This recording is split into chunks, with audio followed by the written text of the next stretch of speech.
Hey everybody, welcome to today's Feathr webinar. I'm joined by my lovely colleague, Megan, who's going to be giving us some tips and tricks from the design side of things. She's an ad design pro, so really happy to have you on here, Megan, to share your insights. Yes, of course. So yeah, in the meantime, I'm just going to give everyone a couple minutes to trickle in. So go ahead and drop in where you're joining from today or what org you're joining from, just to kind of get a sense of who's in the room. And then I'm going to also go ahead and drop in the link for the ad templates, which you might be able to see on my screen right now. Um, Welcome, everyone. Oh, ACGIH. I've worked on your ads before. Oh, nice. Love that. Yeah, I love when existing Feathr users join because it's nice to know that this content is still helpful, but also I love like seeing the comments in there and sometimes like some best practices that they're seeing I can share in the chat. Okay, cool. Welcome from Miami, Minnesota, Ontario, a little bit of everything. So go ahead and let me see if I can pin this comment real quick. Um, oh, actually, you know what? One sec.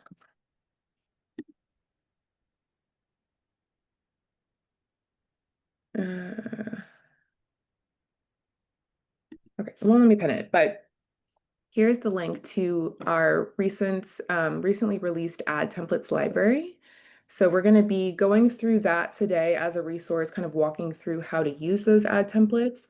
But I just wanted to go ahead and share the link in here in case you haven't seen it. Go ahead and click through on that. There's a quick form just asking for your email and name just so that we can get a sense of like who's downloading the resource, who's using it. But yeah, go ahead and get into that and that way you can kind of follow along once we dive into that part of the presentation and click around yourself. Um, so yeah, just gonna give one more minute. Let me see. Okay, looks like we've got a good number of people on here.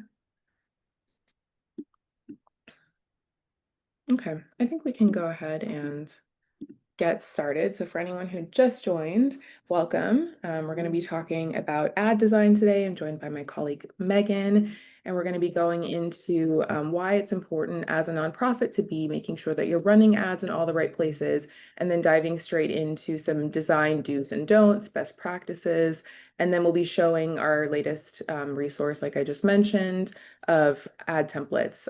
So we're building a library that we hope to kind of continue building on over time, planning to add some end of year ads, but the goal is just to make it super easy for you to set up some ad campaigns quickly. So getting from, 0 to 1 with ad design without having to do a whole lot. We've created size variations for you. There's some animations in there. So hopefully it's a good starting point if you're looking for some ads that you want to just tweak really quickly and go ahead and launch. And obviously, things are kind of difficult right now with funding changes and all of the uncertainty. And, nonprofits in general, I think, are strapped for resources. And so anything to kind of help you get from start to finish faster is our goal. So for anyone who didn't hear this, go ahead and click on the link that I dropped into the chat, just so that you have that page open for when we get to it. That's the ad templates library. And there's a little form that'll pop up to get your email and name. So go ahead and fill that out, and then you will be able to see all of the ad templates on the page. Cool. I'm Isa Hasty. I'm the Senior Content Marketing Manager here at Feathr. So yeah, happy to have you all on today. I included my email address in case you want to reach out with any questions after the webinar. I'd love to hear if you use any of these templates afterward, if you find them helpful, any kind of qualitative feedback on that, or quantitative if you've launched some campaigns and get some results. So definitely want to hear how this is useful for you all. So always feel free to reach out to me. We'll be sending out the slide deck and the recording after the webinar, so you'll get that in your email inbox tomorrow. So yeah, always feel free to reach out to me, and I'll pass it over to Megan for an intro. Hi, everyone. My name is Megan Saplak. I am the manager of design services at Feathr.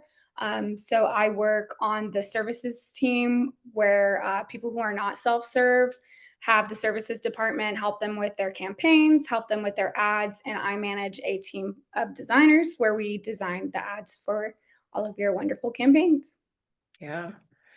Yeah, I just wanted to have Megan on here to help answer probably some of the more technical questions you all might have. And just she obviously is, feet on the ground in terms of what best practices are, what the latest best practices are, and just overall what works and what doesn't when it comes to ad design. So really happy to have you here and definitely drop any questions in the chat, everyone. So we can help you get that.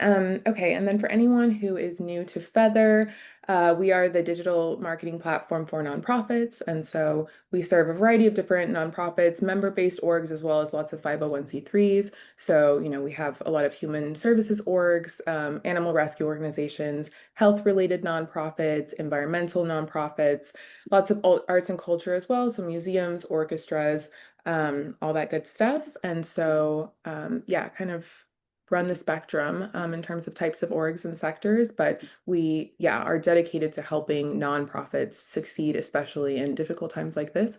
So we want to just make it, again, as easy as possible to get from 0 to 1 with launching ad campaigns, getting on the right ad platforms and reaching people, younger donors, recurring donors, past donors, things like that, just to make sure that you're getting the most out of your marketing and fundraising efforts.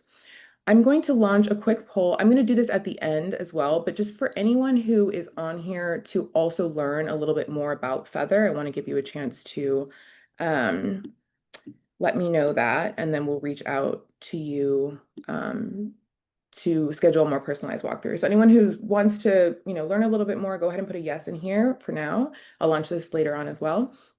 But just want to kind of get that started. Also, just in case people start to hop off, before the end of the hour, I want to be able to launch it. So cool. I see some answers coming in, and I see lots of existing Feathr users in here. So, like I said, love to see that.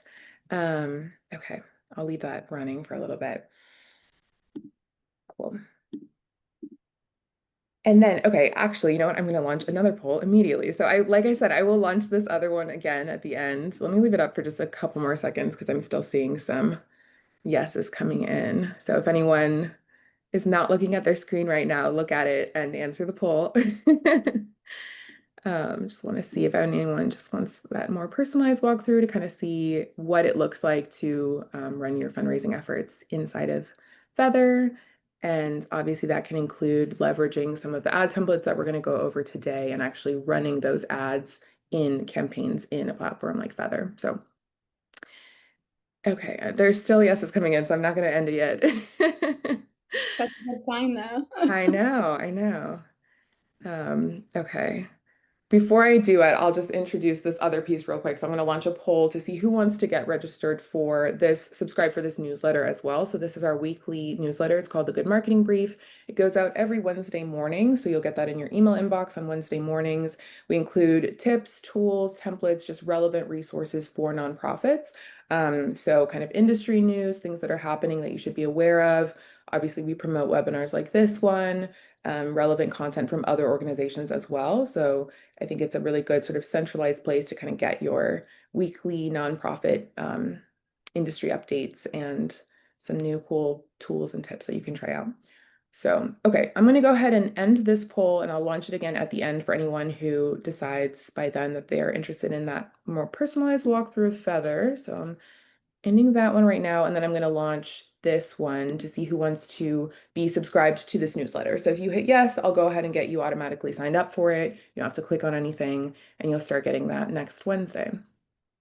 Okay, so that one I will leave out for a little bit, and we can move on to the agenda. So today we're going to be talking about, like I said, why digital ads matter for nonprofits, especially in difficult times like this, where you want to be getting on as many platforms and handles as possible and reaching as many potential donors as you can.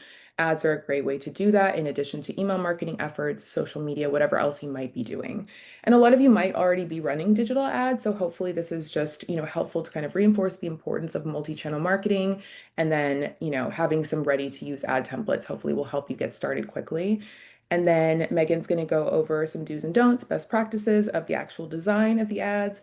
And then we'll dive into the new library of templates and kind of show you how to customize those, how they work, and hopefully make that as easy as possible for you to get started if you'd like to.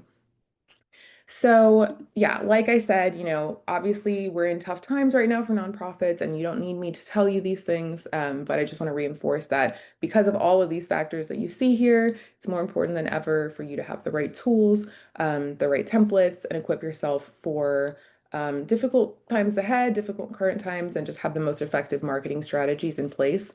So, just looking at some numbers from this year's State of Nonprofit Marketing report. So we run an annual survey and then turn it into a report to kind of show what's going on in the nonprofit industry with fundraising, marketing efforts, digital advertising, just to get a sense of where nonprofits are at. And so we've been running this for several years now, and this reflects what was happening in 2024. So this is our 2025 report that we released earlier this year. We'll be releasing another report early next year, so keep an eye out for that. But as you can see here, some of the big reasons that nonprofits don't always feel like they can branch out into new channels are limited budget for marketing, which is a huge one, And another thing that we hear a lot is that marketing is kind of, there's like an avoidance around putting budget toward marketing. Fundraising is the priority. And what we want to help instill is this idea that marketing and fundraising go together. Like a huge part of fundraising is marketing. You're trying to get in front of the right people. You're trying to convince them, keep them engaged, get them to convert, right? And so that really does look a lot like marketing. So the two don't have to be mutually exclusive, and trying to figure out a way to kind of use the budget you have for fundraising to do more of that long-term investment, investing in recurring donors, investing in audience acquisition, right? To make sure that you're getting in front of new people, younger potential donors, all of that. So budget is always an issue, but don't think of marketing as a dirty word or something to invest less in. It's just as important, and it will help your fundraising efforts. And difficulty measuring the effectiveness of things like digital advertising, multi-channel efforts, right? So having the right tools in place, having a platform that lets you kind of see everything all in the same language rather than hopping from one platform to the next. Or even, another thing I hear is a lot of nonprofits use agencies and they kind of outsource some of their digital efforts, and then they get back reports after the campaign is over and don't necessarily have a lot of autonomy over what's happening in the campaign in real time. They just get the results after. And, sometimes it's good, sometimes it's not, but there's not much control you have over that when you're not running your own marketing efforts. And so obviously getting help where you need it makes sense, getting help with ad design, things like that. But just having access to all of the data around your campaigns in real time is really important, just for better understanding who you're reaching, who you're trying to get to become a donor, what messaging is actually resonating, things like that, that I think are vital for you at the organization to know about your audience. And then just some other, factors here that come into play when it comes to difficulties actually implementing this kind of strategy. And so another thing to note is just paying attention to what for-profit organizations are doing. Obviously, it's a completely different type of work than what you're working on.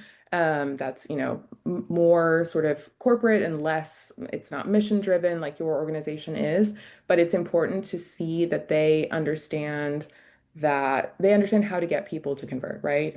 All of your favorite brands that remind you that something is in your cart, they know exactly where to find you, how to find you, when to find you to make you kind of make that purchase and convert. And so you want to be thinking in that way about how to get in front of donors, right? Because we know that that works. So. And then one more quick stat here. So just some information around, where the main source of funding is coming from for a lot of nonprofit organizations. Individual donors were ranked at the top, and this will only increase as uncertainty around government funding and grants continues. So you want to make sure that you are focusing on maximizing this category and showing up with the right, in the right places with the right ads, right email messaging, all of that is going to ensure that you can keep this group of people giving and loyal to you over time. So yeah, like I said, digital ads help. They help you reach beyond just your email lists. You can use the information in your CRM and emails to actually serve ads to people. And you can get beyond just your social followers with ads. You can reach completely new people who've never heard about you by placing ads in the right places. and getting your message just in front of warmer audiences, right? So you obviously have display ads that you can serve to new people who've never heard of you based on demographic information or, where they were. Geofencing is a type of campaign that allows you to say, hey, I want to look for charitable people who maybe attended church last Sunday. You can actually serve ads to people who were in a specific church last Sunday. So really cool ways that you can actually deliver those ads. We're not going to go into detail on that today. We have tons of content to kind of help walk through what those campaigns look like, but just the importance of understanding how ads work, how many new people you can get in front of, and also you can stay in front of your warmest audiences. So people who just visited your donate page and left without making a donation, you can serve them ads to kind of stay top of mind and get them to come back. And obviously knowing what's working and what's not. So having the right ad platform is going to help you, be able to actually track what's going on with the campaigns. And then there's lots you can do with A/B testing on ads. You can test messaging, CTA copy, and see what actually gets people to click through and convert. And just to make sure everyone, is on the same page about what digital display ads look like. So these are programmatic, meaning that they just show up in these slots on the pages that you're browsing online. So all of these ads that you typically see from Amazon, from other organizations, other nonprofits, retail companies that show up on websites as you're browsing, these are called programmatic display ads. And so as you can see here, I just went to this interior decor website just to kind of pull like what I was being served in that moment. So got some ad from Lego, which might be just demographic information, right? I'm at an age where maybe I have kids, nieces, nephews that I want to buy toys for. So Lego is targeting me. And then Bird Eye, which is a social media management platform that's a little bit more, I think, targeted since I work in marketing. Makes sense that I might be, looking for a platform like this. So this is what these ads can look like. Here's an example from Grace Marketplace. This is a homeless shelter in Gainesville, Florida, which is where Feathr's located. So just to kind of show this showed up in an app that somebody was using. And just to clarify this as well, so ads don't have to replace email, social media, print, anything else that you're doing, right? It's meant to supplement that and just add value. So here's a quick example from Christian Relief Fund, which is a Feathr user. They're an amazing organization. They've had huge success raising money at end of year. They raised more than $107,000 this past year end with their donation campaign. So that was amazing. And so just an example, somebody might be browsing on Facebook, see this ad for the first time, right, from CRF. Maybe they click through to learn more, get to this donation page, but then leave without making a donation.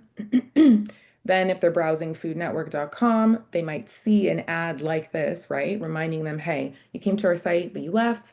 Remember, like you should come back, learn more, and go ahead and make that donation. It's just about getting people to remember why they came to your website in the first place and asking them to come back and providing compelling reasons, impact stories, emotionally charged photography, things like that, which we'll get into a little bit more. And then you might see, an email in your inbox from the same organization trying to, again, get you to come back, reminding you, staying top of mind in that kind of multi-channel surround sound way where you're guaranteed to see them somewhere. And then this is just a quick quote from Caleb, who's the director of marketing at Christian Relief Fund. So he said, unlike our more traditional campaigns in Feathr, we were able to follow the sponsor all the way to the donation, knowing exactly how long they stayed on the page with all the data that came with it. So they're an example of an organization that until 3 years ago were mostly doing print campaigns, right? A little bit of print advertising and some social media, mostly organic social media. And in the last 3 years, they've built up a ton of data in Feathr on their audience, getting in front of new audience members. They know exactly who has donated and when and how much. And so they can run really targeted campaigns that speak directly to individual people, which is always the goal with advertising. Cool. Okay. I will go ahead and pass it off to Megan to get into the do's and don'ts of ad design. All right. Okay, so to start off, whenever you run an ad campaign, you kind of have your standard ad sizes, and these are all sizes that we offer for Feathr users that purchase services. So we include the 300 by 250. That's going to be your standard kind of square ad. You're going to see that on Facebook, honestly, any website you're on, that's the most common, and it's the most best looking ad because it's more of like a square. Then your 728 by 90, that's going to be at the leaderboard. It's going to be at the top of your websites along. I'm going to skip that one real quick down to 970 and 250. That's also, you're going to see those at like the top or the bottom of your web pages. And then the two sidebars are called skyscrapers. So the 160 by 600, you're going to see that on the side of your websites along with the 300 by 600 ads. So these are the common ones that you'll see across the board. Over to geofencing. Geofencing is for ads that you're mostly going to see on mobile because they target people in certain areas. So again, the 300 by 250 is just a very common one. 300 by 50 is those little tiny ads you see at the bottom when you're scrolling on your phone, you're on a website. They're the little ones at the bottom. And then we have the 320 by 480, which is also kind of a square ad, and the 336 by 280. So those are all strictly for geofencing ads, for mobile ads. And then you have your meta ads, and those are usually larger, kind of more in your face ads. The 1080 by 1080 is just standard across Instagram, Facebook. You'll see those all the time. And then the 1080 by 1350 is just a little, it's the same size, but just a little bit longer. So it takes up more space. So those are your main ads that you'll use.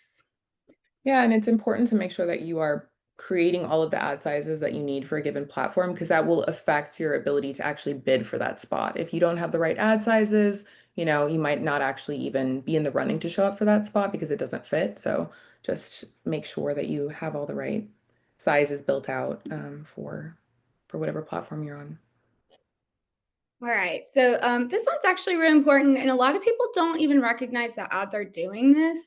When you have a visual hierarchy, it kind of it's a way of leading your eye. So this first ad here, there's just kind of a lot going on. There's a lot of text. I don't really know where to look first because everything's kind of competing with each other. So when you look at the second ad, you see fuel the arts first, which kind of draws you in. We usually call those headliners, and then the text underneath is like a subtext. Headliners are your main go to for ads. Those are the things that are going to catch people's attention along with the imagery that you choose. So, just right away, looking at the second ad, I can tell Fuel the Arts and the image that they use. This is something about a museum or something about a performance or something about art that I would want to know about. And then the logo is still at the bottom. The logo and the call to action are always the last usual things, just because you want people to know what your ad's about before they click on it. And then it's supposed to draw them to their website. And then there's your logo right there, smack dab on your website. Yeah.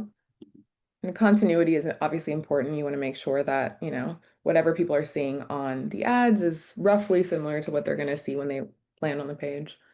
100%. And usually, nonprofit campaigns are led to a particular landing page, and the ads do reflect that. Okay, so for this one, it's keep it legible. So by this, it means you don't want to use too small of font. You do want to have a larger and a smaller font, but you don't want it to be so small that readers can't see it. You also don't want to use too many crazy font styles. I've seen ads that have like three different font styles on it. Oh, go back easy to Oh, the. sorry, I went here because I think this was actually the Oh yeah, example for that that. Yeah, that is a my good bad. example. Cursive font styles are pretty, and I do like to use them, but only if it's like a large legible word. You don't want to use it for like copy text. And so that's kind of the situation here where you see copy text being used with like a cursive kind of busy font, and it doesn't really make sense and it doesn't really make me want to read it. So, yeah, keep it legible. And then I'm sure everyone's always heard this term white space, white space. What is white space? White space is just basically giving your all of the elements of your ad room to breathe. You don't want anything shoved on top of each other. You want everything to kind of have its own space, to have its own area for you to really look at it and see what the message is. And your logo should be visible on ads, but it really shouldn't be the main focus. I like to keep logos a bit on the smaller side. I do agree that they're important. People need to know your organization, but I think the message is more important. And then I'll go, these are kind of reversed. This was Oh making yeah. your CTA pop. Well, actually, I was go back to the other one because I need to go over the call to action. So, this one actually feeds into visual hierarchy as well.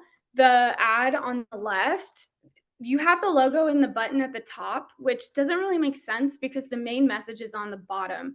So you're kind of leading people to click learn more before they even know what the ad's about or what the message is about. And you want to make sure that you have good contrast when you're creating a call to action button. So, like on the second ad there, if that call to action button was like a yellow or like a lighter color, it wouldn't really stick out and it wouldn't really make you want to click on it. So, call to actions, you always want to make them pop and be in a part of the ad where somebody's likely to click on it. Is that it? And just another quick example of that. These ads are the same except for the color of the CTA, and obviously this just draws the eye more. Yeah.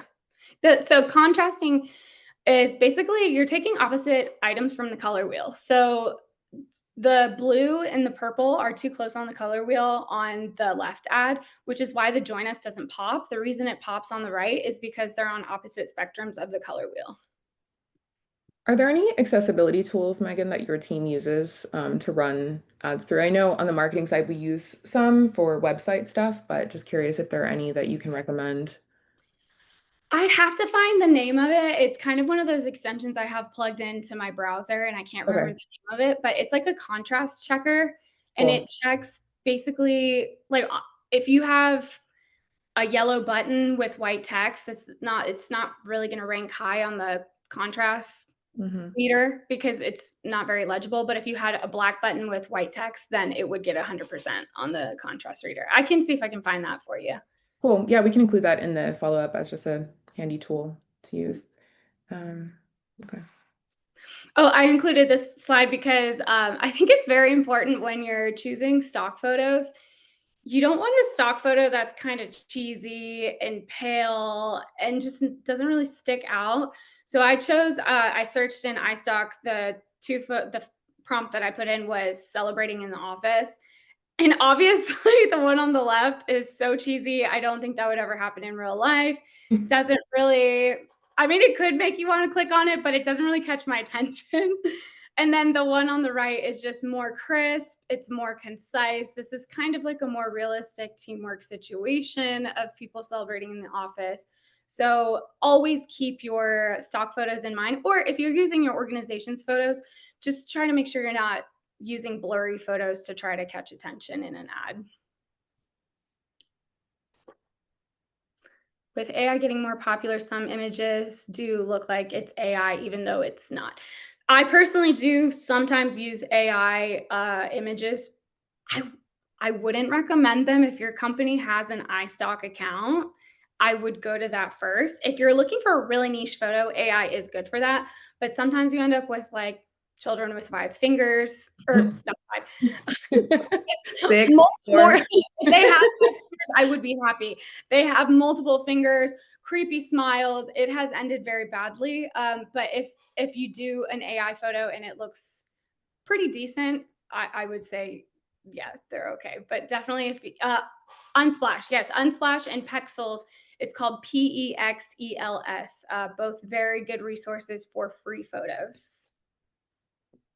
Yeah, and we're going to dive into the ad templates, which are built in Canva. The reason we chose to do that in Canva is just because I feel like that's one of the more well-known tools for design, especially among nonprofits. It's more affordable. There are some nonprofit templates already built in there.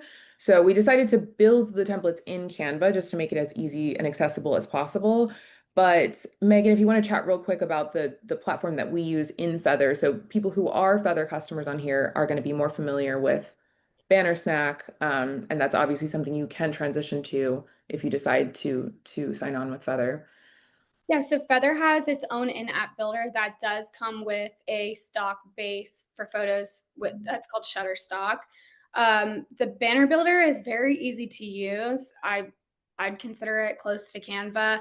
It's just basically the ad sizes that you need and it has all those ad sizes resizing. We do offer it within Feathr, and it's just a quick and easy way to have all your ads in the same place, and it's easy to add to your campaigns because it's already within Feathr. Awesome. And just a quick quote from the Director of Communications at Arkansas Hospice Foundation, so another Feathr user. He just said that with digital ads, we continue to run more test concepts in smaller markets, optimize, and then roll them out to a larger service area. And our data shows what a difference small personalizations can make. So just again, reiterating that ads are a great way to kind of test out what messaging is resonating, what's driving clicks, what's driving those website visits, what's even driving donations ultimately, right? So those might be a little bit further down the funnel. You get a little bit more personalized with ads as somebody has engaged with you over a longer period of time. And so that's where you can say, okay, this ad actually caused this person to come and make a donation. But at those more top of the funnel ad campaigns, you might be looking more at impressions, clicks, things like that. So lots you can do there.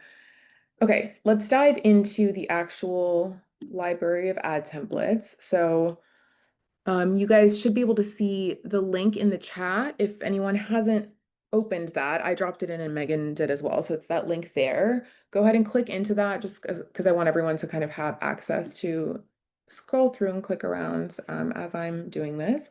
But we released this a few weeks ago. So this is a library of ad templates that are already designed and resized and ready to go for a variety of different nonprofit sectors. So I'm just going to scroll through real quick so you can see it at a glance, and then we'll dive into some specific templates and I'll show you how to actually customize those in Canva.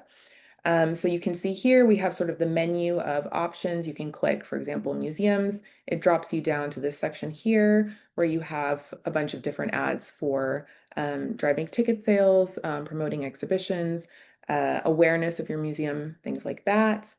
We have conservation, so environmental organizations, lots of options here.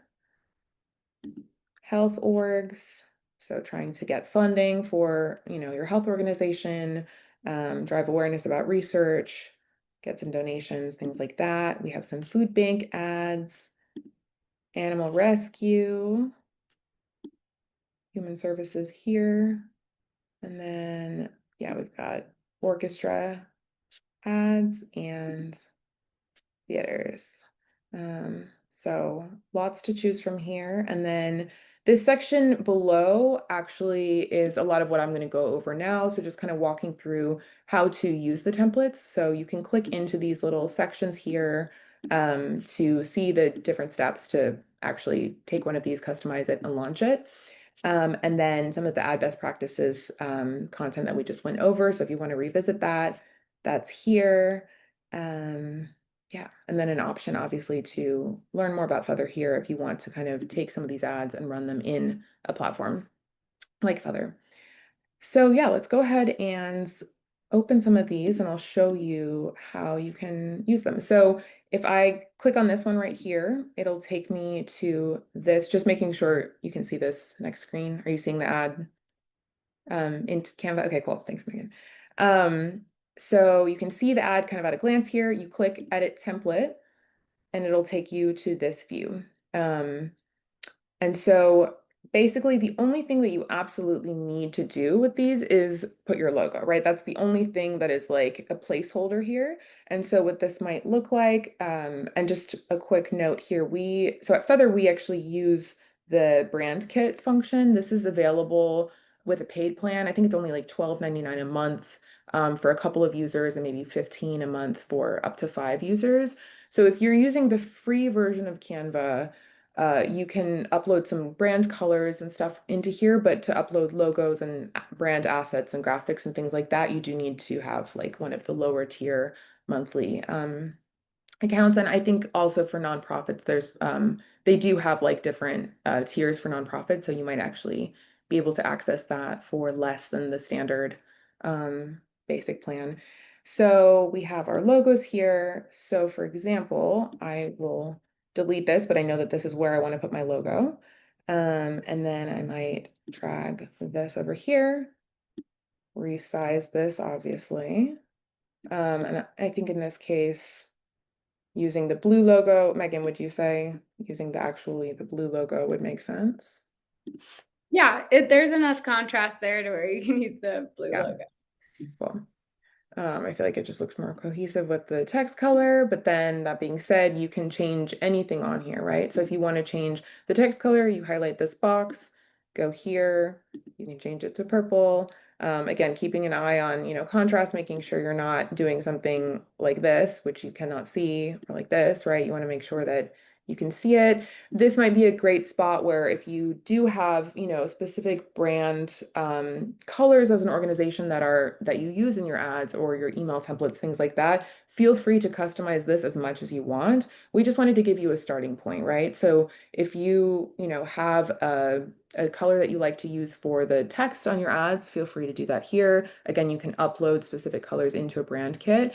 And Emily said that Canva is 100% free for nonprofits. So wonderful. Do you know, Emily, if you have access to the brand kit feature? I'm assuming yes. Okay, awesome. Cool. Oh, that's nice. Um, so yeah, you can basically load in any assets that you want to have just like on standby here and easily pull from them. So you can kind of see here how we have some of our colors, logos, logo options, and things like that. I So have then, a I have a thought yeah, on yeah, go ahead. that. You can also use color and like the bolding. It's called the weight of fonts to really grab people's attention. So like obviously the first thing that stands out on this ad is the headline right there. Color and weights of fonts are your best friend. You can make things that you really want to have attention towards, make them stand out by using bold colors, bold fonts. Make you can attract the attention of any customer to where you want them to look. It's actually really cool how ads do that, and a lot of people don't realize that. Yeah. Yeah. And I think there's also just the factor of like trying to do as much as possible and just get campaigns launched. But I do see a lot of nonprofit ads where it's just like including as much information as possible on the ad. And I understand the intent there, but it's not a landing page. It's not a website page, right? It's an ad. The goal is to catch someone's eye because people are scrolling, people are ignoring stuff. So the goal of an ad is literally just to grab their attention and get them to want to click, and then your website is where you give them all the information that they need, right? Okay, so I put this back to blue just because the orange was looking kind of crazy, but yeah, just as an example, you can kind of see the difference here, right? When this is not bolded versus when it is, it does make a difference in terms of how it grabs your eye. Um, keep it simple, stupid. Yep. Gotta live by Michael Scott's words. Always. If you want to switch out the image here, that's also super easy. And so some of you mentioned other, image libraries that you might use, but Canva does have this built in. So you can go here. So left, toolbar here, elements, and then you click photos and you can search for anything. So let's say, um, let's do something similar, but just a different version. Mom hugging child. You obviously have lots of options here. So you might take this one. And so I think we might need to crop this a little bit so it actually shows up right on that shape, but you can crop things super easily. You just drag the corners and then you just grab it and drop it in the shape. So this is a bad example because it made the girl's face cut off, but that's why you have to experiment. So let's try another one. But you kind of get the idea. It's very easy to replace these. I guess I probably just need a very vertical image for this. Let's try. Yeah, perfect. So just keeping in mind, the shape is tall and skinny, so you'd want to have an image where most of the stuff is concentrated in the middle. You can crop things if you need to make it um, more suitable for the shape, and then you just drag it in and it'll replace whatever photo was in there. Uh, Animations. So we have some animations set on these by default, but you can change those if you want. So again, grabbing the element that you want to edit, you click animate up here. So this is currently set to shift. So there's a lot of really cool, it's actually kind of fun to just like browse around in here and see the different options. Some of them are a little bit like this feels a little old school or like reminds me of like what was the thing in Microsoft Office where you had like crazy fonts and Little clippy. yeah, clip art and stuff. Word art. It was called word Yeah, art. word art things. Yeah, it's just like a little too trippy. So obviously want to keep it professional and also keep in mind like this takes way too long to show up on the ad. You don't want to be doing that because people are not going to read it. So trying to get, this is a decent one. This is a good one too. Just kind of getting it to like pop and move a little bit. to draw the eye, but not take forever to show up. So, Don't have too many things animated at one time too. That's yep, one thing I notice is when everything's being animated, you don't know where to look. So I kind of do it in the order of how I want people to read it. Like I would probably have the header come in first and then give somebody a second to read it. And then I would have like the subtext underneath kind of fade in so that you can read that second. yep. And then you can, so this isn't currently animated, but that's a great point. I think adding that in, let's see which one we did for this one. Shift. Okay, so if we wanted to do something similar, I don't love that, but let's just try it for the sake of the example. And then if you double click in this box and then say show element timing, it'll give you this little kind of bar down here where you can edit when that element comes in. So you can just drag this pretty easily. And then it should kind of show you, let's see. Um, yeah, so once this comes in, this will come in after. Um, So that's a really good question, Ashley. What's y'all's opinion on using a button that's not usable, i.e., socials like join us? Sorry, like join us on this image. I've received feedback to avoid them, but I personally like how it stands out. It's entirely up to you. So basically, all buttons are non-functional because usually the images are linked. So you should be able to click anywhere on an image and it should link you to the page. Buttons are just there to just really catch your attention and make you want to click on it. Like if it didn't have a button, you would think it was just kind of like a picture on the side. The CTA gives it an action, or the CTA is the call to action. It gives you an mhm. action. I personally, and we just started doing this on the services team, we stopped taking the buttons or we stopped using the buttons on the Facebook ones because Facebook does give you that little option underneath where Facebook kind of provides a button for you. I think Instagram does the same thing. But yeah, it's a personal choice and it's completely up to you. I would say more for Meta, it would be more acceptable to take the buttons off. But if you're going to have your ad on a website or a web page, I would keep them there.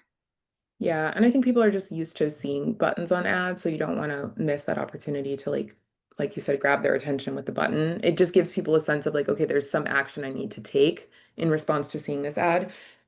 And yeah, I Rachel, who's on our marketing team at Feather, she runs our ad campaigns, and she recently was talking to me about leaving off the button on Facebook ads just because it can end up looking a little bit like you don't know what you're doing, you don't know what the final outcome is going to look like if there's a button in the ad and then a button right below. So because Facebook offers that option, it does give you kind of room to leave that out um, of the ad itself. So great question. Um, yeah, and then obviously you can switch, text like font sizes of everything up here. This toolbar is pretty intuitive, I think. And let me see. Background color is another easy thing to change. So like I said, you can change the imagery. You can really make these look like yours as much as you want. Feel free to use them as is. Once you replace the logo, we want you to feel like you can get up and running quickly. That was the whole point of this, but obviously, if you want to tinker around and get creative, um, feel free. Another question for you, Megan, about button color. Would you use a different color? Yes, I would. So we do have a lot of blue going on here. You want to set the button, or I would even say the header would be a different color. You don't want too much to blend in because then it's not going to stand out as much. So yeah, I would actually make the call to action. You can make it like bright orange or something. There you go. Yeah, Yeah. go Gators. Yeah. Yeah, and like I showed earlier, you can easily switch this. I don't think that makes sense, but and then You can make the feather logo is adding a lot of blue as well. We're using a bunch of feather blue here. you could do the black feather logo and that would look Okay, really nice. let's do that. We also have this like little version, but we can do. Actually, I do want to bring up a point about logos. If you have a really long logo, I noticed that some organizations sometimes have like their logo and then they have all the comments, everything that the logo is about. I call it their long logos. Mhm. Those would be really good logos for general awareness campaigns. But once you get down to the bottom of the funnel, we could use something like just the feather because by then people know your brand and then you can create more room for the ad.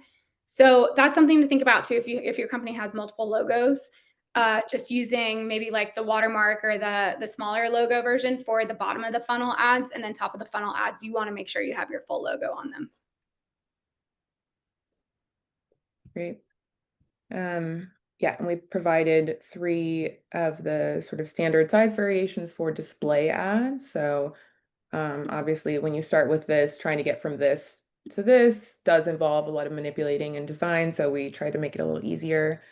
And all of the same things go for this. You can replace this image, with something. This might actually work a little better this time. You said that's a question for you since you work more in Canva than I do. How did you get three ad sizes in one Canva file? That's a great question. We, sorry, let me switch this.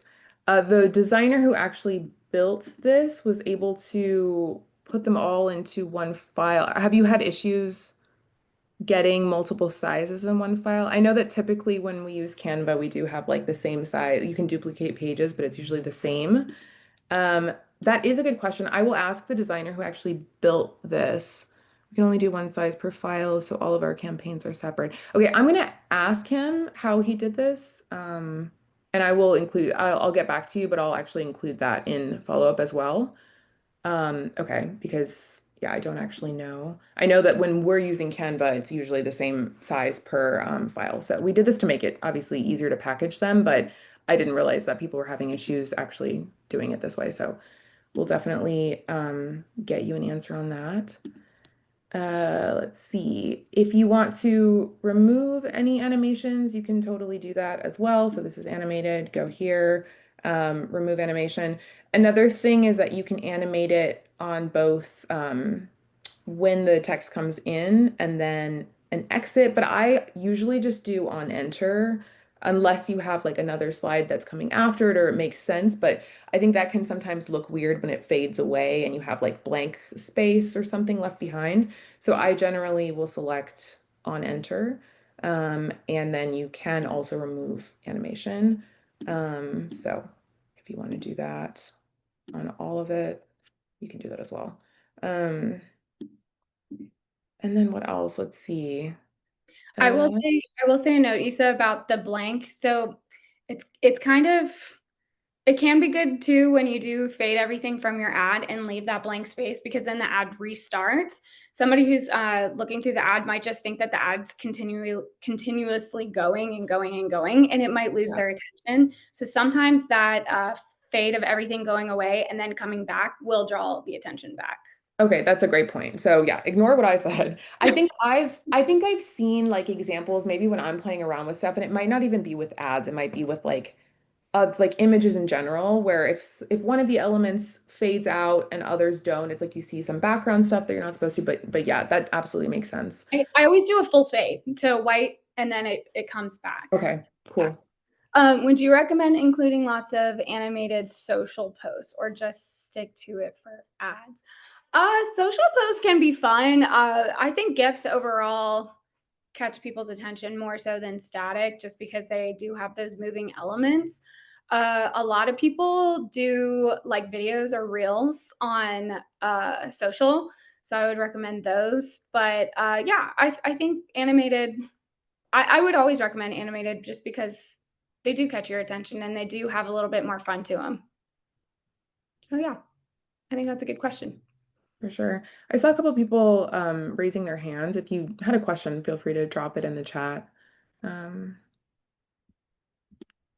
Let's see. I think I've covered most of the different things you can do to kind of manipulate these, but you can, yeah, really customize them pretty easily as much as you want. If you have photography that you use that you have from, volunteer events or maybe people who receive your services and you have permission to use those photos, or you have, a library of images that you use on your website sometimes, feel free to upload those and use them in your ads as well, just to create that continuity and sort of brand recognition.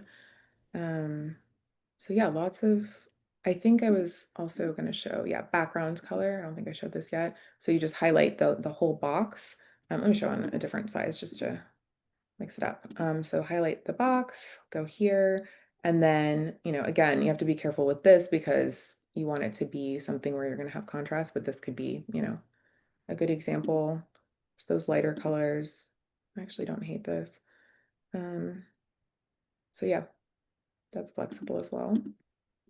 And then when you actually want to download them to upload them to your ad platform to actually serve these ads, you go up here, top right, hit share, and then download. And for static ads, you'll just download them as JPEGs. I know sometimes it's PNG, but Megan, do you recommend JPEG for static ads? You can do either. PNGs are usually for when you have like a transparent background, and that gets tricky because you don't know exactly what website your ad's going to show up on, and so you really don't want to have a transparent background. We do download as PNGs, but like I said, if you do a PNG, just make sure your background is not transparent. You need to make sure you have some sort of color. So JPEG or PNG. Cool. Not sure if this has been covered, but in addition to animated social posts, would you recommend putting music as well? Does it make a difference? So I don't know if you can put music on GIF. So Feather usually does GIF or what's called HTML5. If we have Feather has HTML5 built within our Feather banner builder, but usually we accept GIFs, and I don't think you can add sound to GIFs. So sound would be more like if you're creating reels for like Facebook or for Instagram, but usually that's not really covered by Feather. So yeah, Feather just does the GIF ads, the silent ones. Yeah. Yeah, I don't know if I've ever seen ads that have sound. I mean, Yeah, obviously, no, like typically the social. ads don't. It's just usually people do reels or videos on Yeah, their social accounts. Yeah. yeah, for videos and reels, yeah. And making sure you're utilizing subtitles as well for anything that does have sound. It's likely going to be muted, right, by default, and people often can't listen. So making sure you do have subtitles on anything that has sound. Cool. Yeah, feel free to drop any more questions. I think that kind of covers how to use these, but I really do hope this is helpful. We only went into one example. I can kind of click and show a different one. Let's go into museums. Let's do like a little cutesy cartoon one. So again, I hit edit template. Yeah, and so we could change I think black makes sense here, but could probably mix that up. There's a navy. You just want that contrast. Um, and then, yeah, logo. Remember to put the logo, the different sizes here. I switch out this image. Yeah, I was gonna mention something about image choice. Be careful on your image choices as well, because something that might look good on like a 300 by 250, which is a perfectly nice little kind of square boxy ad, then you transition to something like this at 728 by 90, and all of a sudden your picture that was super close up doesn't work as well because you only see like the person's teeth. There have been times where I've had to choose between like, do we think faces are going to catch people's attention or like what they're actually doing with their hands? Because obviously you can't show both on this. Yeah, So just kind of make sure you're looking for pictures. I always look for images that have a lot of space around the main subject so that I can easily transition it to vertical, horizontal, and those like more square ads, because you don't like this is actually a really good picture to use for all those because it fits in all the spaces really well. But yeah, you don't want to use like a super vertical picture and then you go to design your 728 by 90 and you're like, oh, well, now this isn't going to work. Now I have to use a different picture. yeah. Let me see if I can find a better example. Obviously, these are So that already resized. standing maybe But wouldn't work good on a which one? like that person standing might not work good on like the person standing in the middle. Yeah, because they would have to be like super squished for the 720 Yeah, by 90. But it works. Yeah, see how it small? works. Yeah, okay. Yeah, Yeah. just to have something rather than nothing here, we did resize them and kind of make it work, but totally, I mean, this is obviously the original, right? This is the most impressive. This looks beautiful. You can kind of see um everything. So, okay, that's an AI thing. Cool. Yeah, so just yeah, go ahead and kind of take a look through these afterwards, and hopefully you find some that are helpful for getting started. I don't know how many of you are already using Canva, but it's really easy to get started. And then if you do end up wanting to use Feathr, or if you already do use Feathr, you can use these, or you can get our lovely design team to help with building those in Banner Snack, or you can do it yourself. So. You say you have a um, question about end of year giving. Yeah, you didn't hear incorrectly. I'm going to be releasing another batch of ads like this for end of year specifically. So that is coming soon. It's going to be just kind of similar to this, but with end of year messaging and imagery specifically, just to kind of, especially with end of year, I think everything's so crazy and busy. So giving you an easier starting point to get campaigns launched quickly is the goal. So hopefully that is helpful. Um, yeah, cool. Well, thank you everyone for joining. I hope this was helpful. Obviously, let me know. My email is in the slide deck that I'm sending out. So email me with any questions you have, or, any issues as you're kind of getting into this and using it. I'm gonna launch one quick last poll. So for anyone who didn't say yes at the beginning, but would like to get a personalized walkthrough of the Feathr platform. So obviously this is the ad design side of things, but if you want to take the ads that you're designing, either using these templates or anywhere else that you're designing ads, and have a platform that makes it super easy to place those where people are going to see them, and where you can capture the right potential donors, get in front of existing donors, previous ones, and really just drive up your donation efforts, especially coming up on end of year. So cool. Um, awesome. I'll leave this up for just another like 30 seconds just to pull in some more yeses. But yeah, someone will reach out to you and kind of get a conversation scheduled to walk you through what the platform looks like. We have email marketing capabilities as well. You can manage your Google ad grants in Feathr if you do use that. So lots of different things that you can do to kind of centralize all of your fundraising and marketing efforts in one place. Cool. Well, thank you everyone for joining. Thank you so much, Megan, for joining. It was great to have you. Yes, thank you, Issa. I truly enjoyed it, and here if you guys have any more questions. Awesome. Cool. Well, like I said, look out in your email inbox tomorrow morning for the recording and the slide deck, and hope to see you on the next one. Bye.